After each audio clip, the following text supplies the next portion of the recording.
I am halfway through pruning this needle type juniper. This video is about the fundamentals of how do you prune a needle type juniper, how far can you prune back, and how pruning and thinning out aids in the health of the tree. This tree has a massive spider mite infection. I'm treating it. I'll show you how it works. I'll probably answer a few of the questions of the people that are now watching and are concerned with what am I doing here. Hey, this is Jelle, growing bonsai, and let's start from the beginning. 4 weeks ago I treated this tree against spider mites.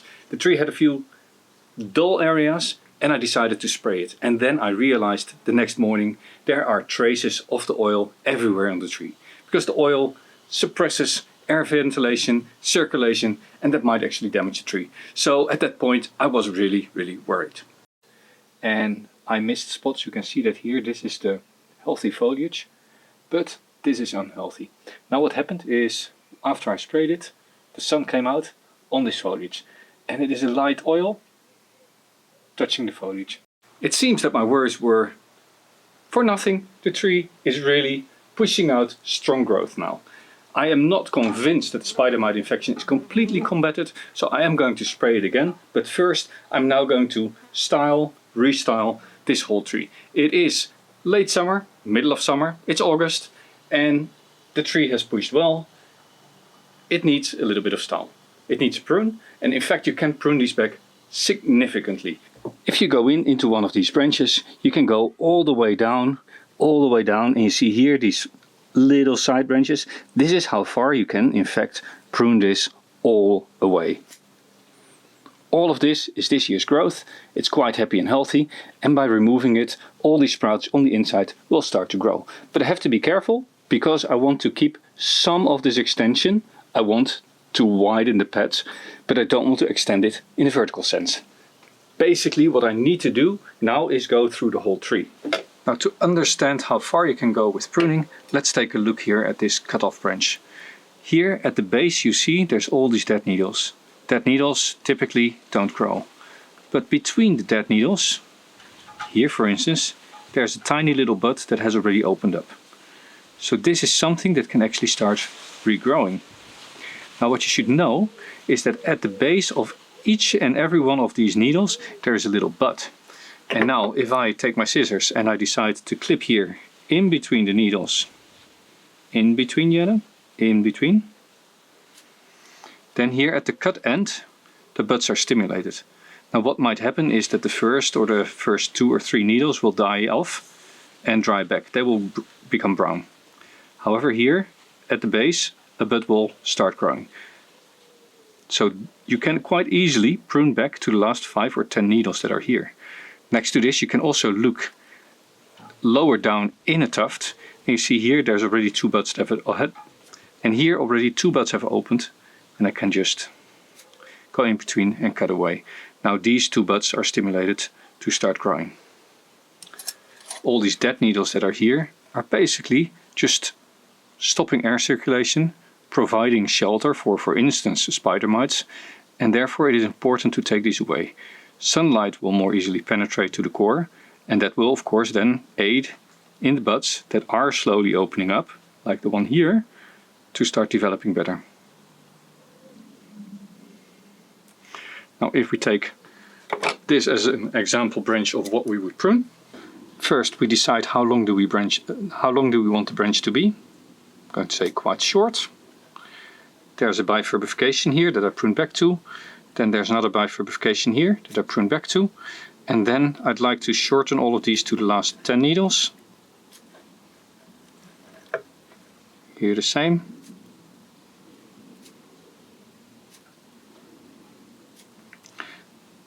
Then you could decide here at the base, this I'm going to take away because there's a cluster of branches. And I'm actually going to take this long one away, opening it up a little bit. This one in the middle I'm leaving, and this one I'm leaving as well, because they will later on fill it up. But I can still here remove the middle, reduce this length, and reduce this length. What we now have is a fairly open branch structure with inner buds that can later on take over. So in a year or 2 years I can prune these off and then these will develop further. And of course, as said, I still need to remove all these needles. Now this you're going to see in the rest of the video. I don't like doing very much, so I'm not very diligent at removing every single one of them.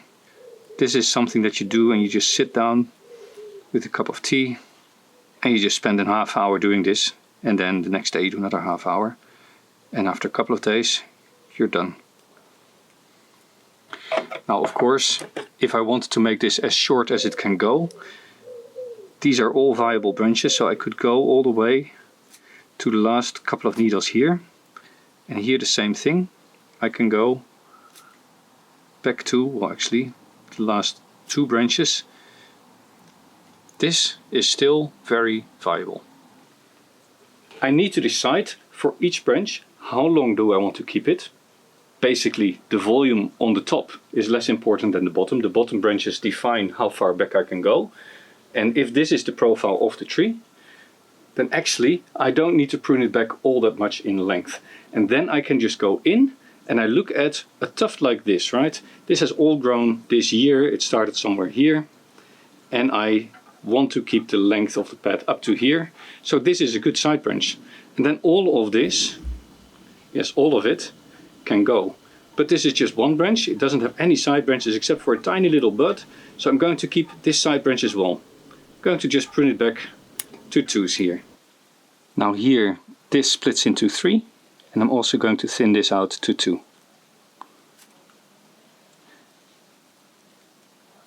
Then this branch is way too long and I don't need the volume, so I'm just pruning it back to some of the first needles of this year. This completely, of course, opens up this whole pad. You can now already see on the inside there is a little dull shine to these needles. There's little dots on them. There is still indeed a spider mite infection going on this tree. Now this is what typical spider mite infection looks like. You can see very fine webbing on it, but also you see that the foliage has a bit of a mottled appearance. It is not homogeneously green, it is not vibrant green, it's a little bit dull. This is an indication of spider mite. Of course, if it goes all yellow on the inside, it is certain that you have a spider mite infection, unless you have watering issues. Here again, I'm looking for a split into 2 new branches, just like that. Here the same, and in the back the same. This branch I'm going to give a little bit of a wire to sit more horizontal. This is one that will then be pointing downwards. I'm going to remove it. What is now going to happen is that a lot of sunlight now reaches this inside of the branch. And you see there's all these young small branches sitting. They were not growing because there was no light on them. But now, because I'm pruning this all back, I am getting lots of light on the inside, and all these weaker branches on the inside start growing. Now you can see here that I'm pruning away all this extension and I'm just leaving a few of the needles. This will greatly aid in light entering the inside, and as long as there are quite a few of these green needles left, buds at the base of these needles will start growing. And at the same time you make sure that the back of the pad is a little bit higher than the front. This way this is more dominant than that part, and sunlight can more easily reach the parts in the back. Now what you're going to find are also these little branches like these here that are growing down. And anything that is growing down from the pad I am just removing. They don't contribute to the development of the pad and they just stop light and airflow. Now I'm not a big fan of wiring these, so in this whole pad here only this branch and maybe that branch will be wired, just like this, and the rest will just have to fill out naturally. Now that I've pruned back substantially, there's another thing you can see, and that's all these old dead needles and dead branches. And this is the result of not pruning for a year and not cleaning it out for a year. All this old stuff needs to go. This will increase airflow and also help in combating the spider mites. Now there is really no easy way to do this. You can try with your fingers to just pull these old needles off, because they don't come off by itself all that easily. Or you can use, of course, tweezers and pull them off.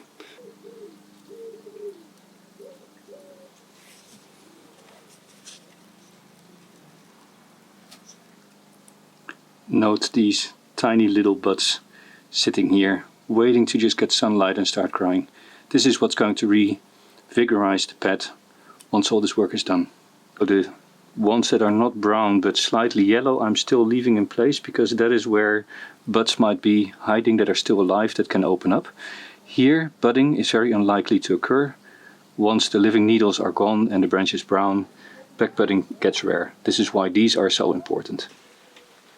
I fully expect it to start raining in a couple of seconds, so with the tree halfway pruned, you now have a clear example of how open these pads have become in comparison to the rest of the crown. And this indeed is not a big problem. This will recover quite well. I'm now going to do the rest of the canopy as well. It is important to not wait for weeks. Of course, you can have a pause of a day or maybe 2 days, but the whole tree should be triggered at the same time to start budding. Once I've done that, I'll just give it a nice good rinse. Make sure that all the leaves get a good soak. I'll leave it for a day or two and then I'll put it in the shade and I'll treat it against spider mite. At that point I'm going to treat all my junipers against spider mite, because they will be in all my trees.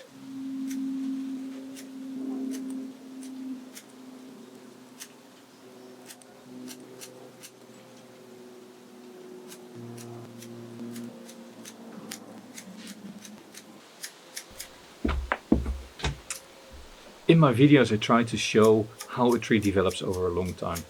If you do like this and you're not subscribed, maybe you can consider subscribing down below. If you are subscribed, hit that like button and maybe leave me a comment. What should my next video be about? Thanks.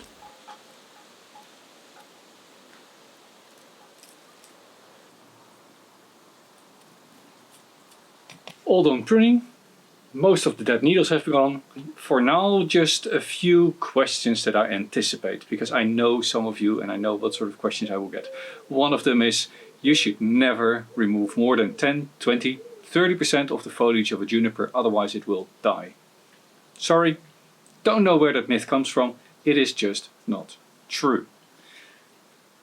This tree is strong. It had grown considerably over the summer, and even though it has some spider mites, it will bounce back from this quite easily.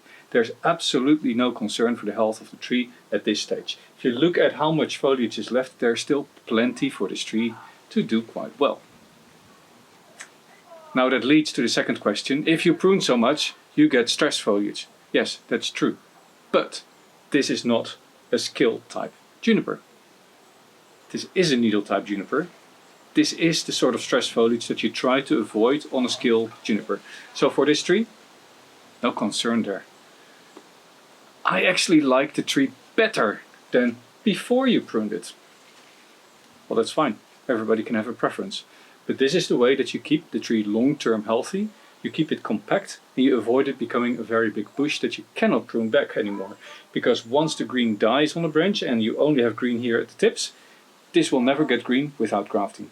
That is why every once in a while you have to really strongly prune this back. Well, and then there's the last one. Is this a tanuki? No, it is not a tanuki. This was a tree of about 2.5 meters tall when I bought it. It's been with me for about 14 years now, and all of this was grown from just one little side branch that was sitting here. And over the years I've pruned it multiple times in this way. Actually, every single year I try to do it once, so I'm quite convinced this will just bounce back.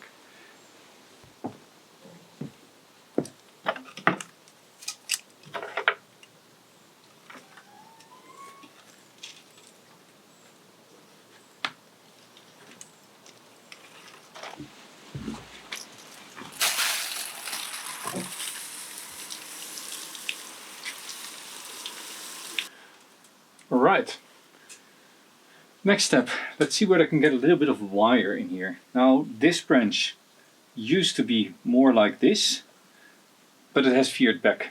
And I can of course take another tension wire and put it in place like this again, but it had been like this for 4 or 5 years and it hasn't stuck. So I might have to rethink the whole idea of having this bent like that. I'm going to primarily focus on all these little pads and bend those into place. The same here, this branch was pulled down but it wants to come up still. and I might just have to adjust just the pads itself and use a single wire on the main branches and twist that. So I am using copper wire. This is 1.8 mil stick, which is fairly thin, and I hope it is sufficient to just guide these branches into place. Always tricky to get it into position, particularly with quite dense pads.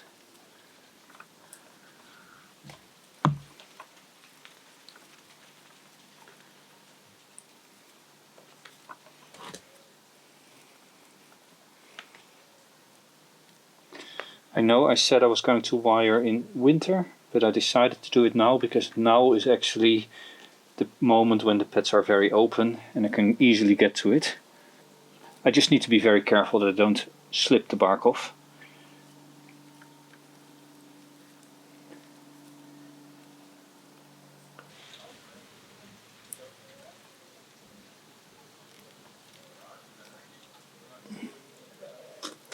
And the same here, right?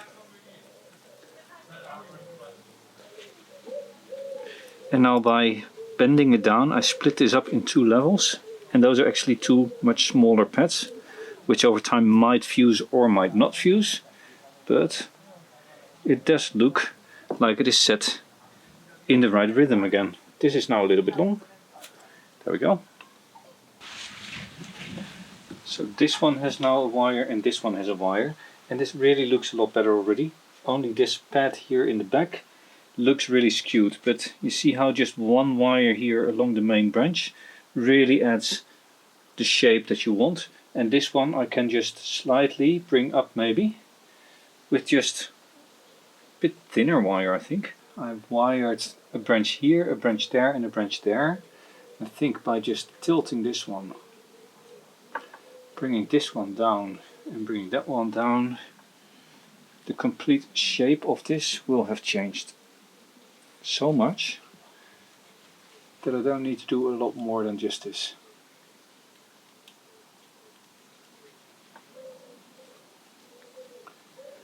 Let's see. This is now too long.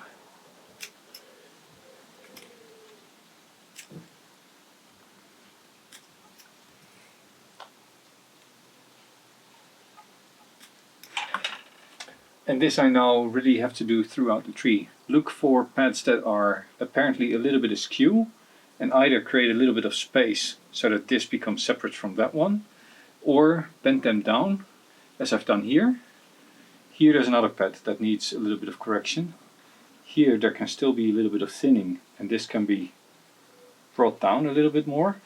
At that point this will also need to come down, and here I need to prune a little bit more to fit the profile, and basically just go through the whole tree and do that.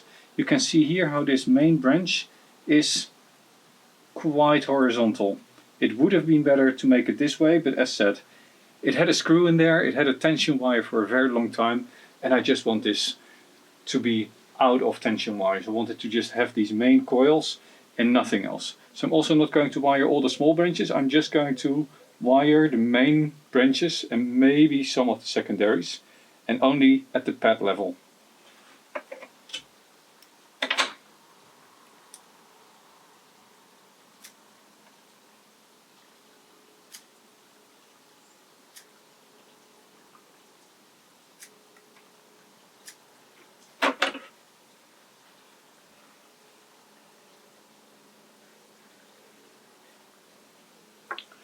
Still not perfect, of course, but now it just needs to grow a little bit.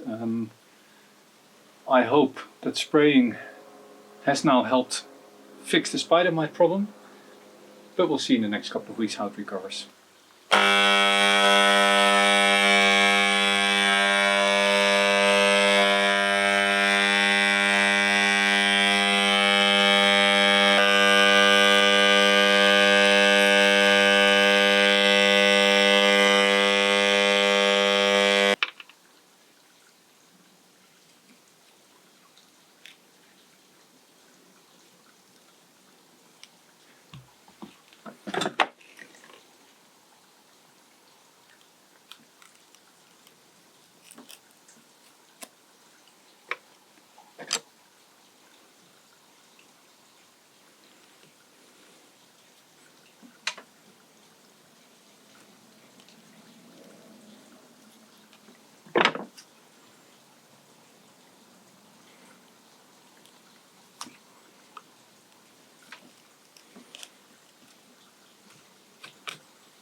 lime sulphur.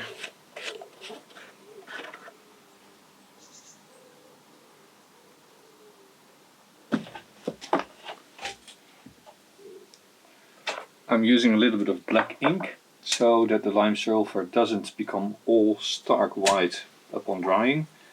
High points I leave whiter than darker points, and of course the wood is slightly moist. This way the lime sulphur better adheres. So just take a little bit of black and you just add it here low on the trunk. Roots, they can all be very, very dark, and the rest can be a lot lighter.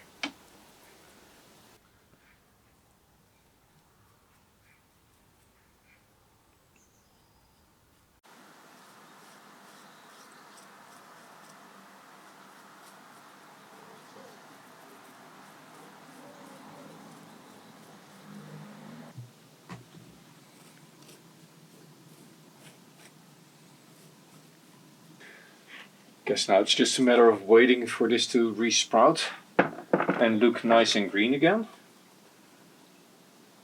Pretty pleased where this is going. If this recovers, I can wire this one out here in as well. But for the rest,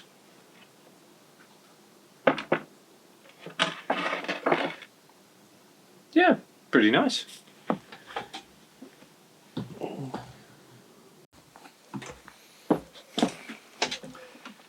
Well, it's the middle of September. It's been about 6, 7, 8 weeks. I'm not sure. I need to check. And now it is time that I can again take my tweezers out and start removing all the needles that have died off.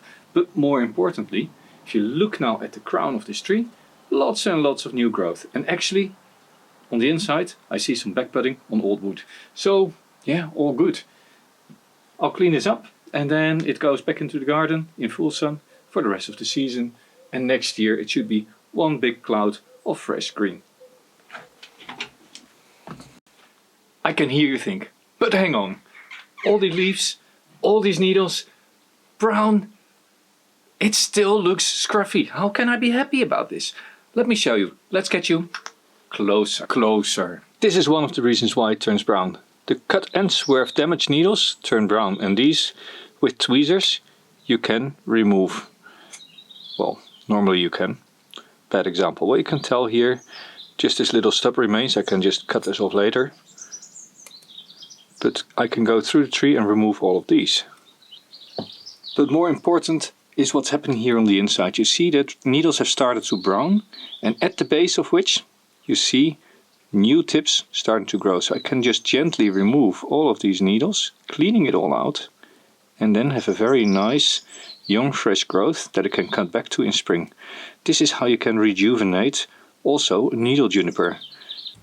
A lot of these brown needles occur like this. The tip has been clipped and then the first 2 or 3 needles on the tip have turned brown that you can just pluck off.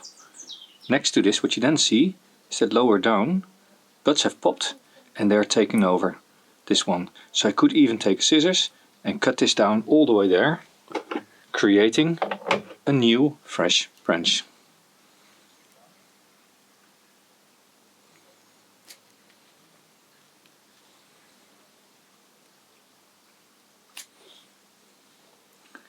Removing the needles here at the bottom, and it's all ready for the growing season at this point again.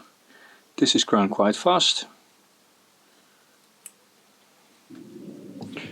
Naturally, I'm lazy, so I also sometimes just rake through it to see where I get the needles, but these are on quite firmly, and where they don't come off by just tweezing, scissors may come in handy.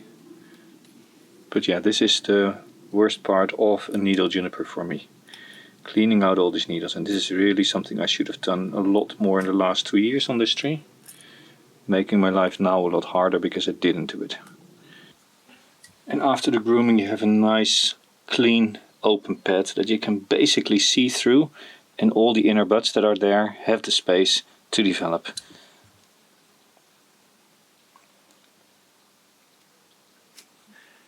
This was Jelle, growing bonsai with the Juniper squamata, full cutback after letting it grow for 2 years. Keep growing bonsai. See you next time.